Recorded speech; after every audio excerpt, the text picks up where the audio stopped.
अगस्त महीना आधा बीत चुका है। क्या आप सीईटी क्रैक करने के सही रास्ते को फॉलो कर रहे हो क्या?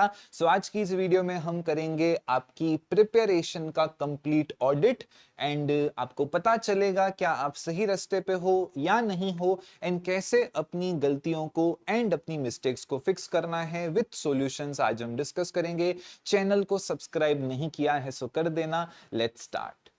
सबसे पहले पहले कोई भी चीज की शुरुआत हो, किसी भी चीज की शुरुआत हो, शास्त्र भी यही कहते हैं।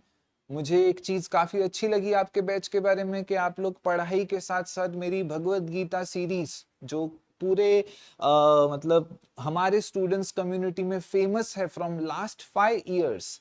इंजीनियर्स सीईटी दिया, इंजीनियर बन गए, प्लेसमेंट भी हो गया, स्टिल स्टूडेंट्स के मोबाइल में आरजी लेक्चर्स ऐप है because they come and watch Gita series. तो यस, वहां पर भी मैंने यही बताया है, आज भी वही चीज बता रहा हूं। पहला स्टेप जो होता है वो मन से शुरू होता है। कहां से शुरू होता है? मन से शुरू होता है। तो क्या आपके अंदर में सीरियसनेस आई है क्या? तो पहला ऑडिट तो यही है कि आप सीरियस हुए हो क्या? एग्जाम देना है, सबको सबको देना है, पता है, उसमें कोई बात नहीं है। बट क्या आप फॉर्म के आने का वेट कर रहे हो क्या? बिकॉज कई बार ऐसा होता है जब फॉर्म आता है, जब डेट्स आती हैं, तब आप लोग ज्यादा सीरियस होते हो। अगर ऐसा है तो यहीं पे मिस्टेक है। सो पहला step, please be serious for your MHT CET exam. अपनी मेंटल प्रिपरेशन आज ही कर दो। सेकंड स्टेप, कोई भी सब्जेक्ट के लिए you need a perfect teacher. कोई भी सब्जेक्ट नफरत के लायक नहीं होता है, but there is a concept of perfect teacher. हम लोग जहां से बिलोंग करते हैं हमेशा यही सिखाया जाता है, गुरु एंड शिष्य, गुरु एंड शिष्य। सो परफेक्ट टीचर का होना जरूरी है अगर आपको किसी भी एग्जाम को क्रैक करना है। एग्जाम क्रैक करने में सिर्फ एकेडमिक्स नहीं लगते हैं, इमोशंस भी लगते हैं, जिसके लिए मैंने फर्स्ट स्टेप में इंट्रोड्यूस कर दिया, एन इमोशनल जर्नी। इमोशनली किसी टीचर से कनेक्ट होना इज अ मैंडेटरी थिंग। सो क्या आपको अपने सब्जेक्ट का, फिजिक्स का, केमिस्ट्री का, मैथमेटिक्स का या बायोलॉजी का परफेक्ट टीचर मिला है क्या? That is the second step in your today's August month audit. चलिए, one subject is equal to the one teacher. कई लोग ये भी गलती करते हैं, एक ही सब्जेक्ट चार चार जगहों से पढ़ते हैं, तो इसके दो कॉन्सिक्वेंस होते हैं। पहला, सिलेबस खत्म ही नहीं होगा। आप रोटेशनल डायनामिक्स इससे भी पढ़ रहे हो, वहां से भी पढ़ रहे हो, उधर भी जाके पढ़ रहे हो, इतना टाइम है ही नहीं। ओके, फर्दर मोर आप वहां से भी एमसीक्यूज, यहाँ से भी एमसीक्यूज, इधर से भी एमसीक्यूज, वो किसी ने टेलीग्राम पे भेज दिया, सर वो इंस्टा पे रील में आया था, वहां से भी एमसीक्यूज। सिलेबस कभी खत्म नहीं होगा। One subject is equal to the one teacher. Figure out करो अपने offline versus online versus college के टीचर्स में and cross the unnecessary one. Students comment करते हैं सर टाइम कैसे मैनेज करें? टाइम मैनेजमेंट की यही टिप है, क्रॉस करो जो अननेसेसरी है, cross the unnecessary once.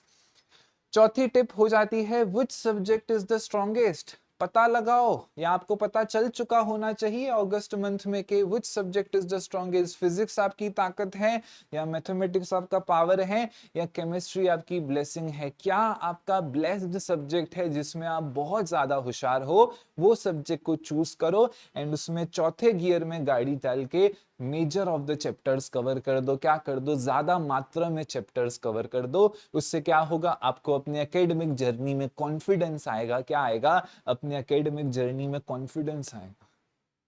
That's the tip number 4। Tip number 5 यहां पर हो जाती है, आपका वीकर सब्जेक्ट कौन सा है। तो पहले अगर आपने ये कर दिया, देखो ये सारी चीजें ऑर्डर में हैं एंड ऑर्डर की काफी ज्यादा महत्व होता है। तो अगर आपने ये कर लिया, अब आपको एक सब्जेक्ट में कॉन्फिडेंस है। देखो पहला स्टेप कॉन्फिडेंस लाना होता है। कॉन्फिडेंस कहां से आता है? आपकी जो फेवरेट, आपकी जो प्रिय चीजें हो, तो यहां से आ गया। अब आपको पता है कि चलो फिजिक्स अपना 10 चैप्टर हो चुके हैं। अगर फिजिक्स के 10 चैप्टर हो चुके हैं तो अभी आपका जो वीकर सब्जेक्ट है, सेम स्ट्रेटेजी, अच्छा टीचर उस सब्जेक्ट का, सेम स्ट्रेटेजी आप वीकर सब्जेक्ट पे लगाओ एंड अभी उसको जिंदा करो। लोग क्या करते हैं, इसको ले लेते हैं टेक इट फॉर ग्रांटेड, ये तो हो जाएगा वैसे भी, तो ये उठता नहीं है और वो भी आपको आपका हो नहीं पाता है बिकॉज आपने उसको ग्रांटेड लिया था। So which subject is weaker, identify करो, figure out what's going wrong, क्या गलत जा रहा है। Take time and identify the actual problem. Identifying is the first step. चलिए आ जाते हैं नेक्स्ट प्रॉपर्टी के ऊपर। So focus on the weaker one now. अभी आपका स्ट्रॉन्गेस्ट सब्जेक्ट हो गया है। अभी जैसे मैंने कहा, जिसको समय की जरूरत है उसको अब समय।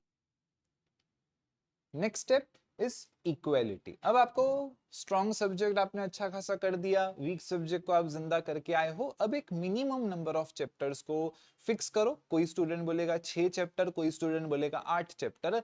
8 चैप्टर तीनों सब्जेक्ट्स में करो, फिजिक्स में, केमिस्ट्री में एंड मैथमेटिक्स में। You can select your own कि सर 10 चैप्टर। सो 10 चैप्टर देन तीनों सब्जेक्ट्स में आपको करने हैं। उससे क्या होगा, आपका बैलेंस बना रहेगा। बैलेंस काफी ज्यादा जरूरी होता है। मेरे स्टूडेंट्स के साथ दिक्कत यही होती है, फिजिक्स तो उनका हो जाता है, केमिस्ट्री भी उनका हो जाता है, मैथमेटिक्स के टीचर सारे बस पीवाईक्यूज कराने में बिजी होते हैं। तो मैथमेटिक्स में ही 4 से 5 साल से बच्चे डाउनफॉल हो रहा है। ओके तो इक्वेलिटी, उसको भी आप मिनिमम नंबर ऑफ चैप्टर्स उसमें भी आप लोग कवर करो। एंड लास्ट चीज हो जाती है, अगर आप ये स्टेप्स को सिर्फ एक वीडियो की तरह नहीं देख के इसको सच में फॉलो करेंगे, देन डेफिनेटली आपका सिस्टम बन जाता है। अब सिस्टम बन चुका है आपके पढ़ाई का, अब उसको फॉलो करते रहिए। समाप्त करते हैं अगस्त मंथ के स्ट्रेटेजी प्लान को यहीं पर। सब्सक्राइब नहीं किया है कर दीजिए। इंस्टाग्राम की लिंक डिस्क्रिप्शन में गिवन है, वहां फॉलो कर दीजिए for Sunday Q&A live session. Take care, goodbye, all the best.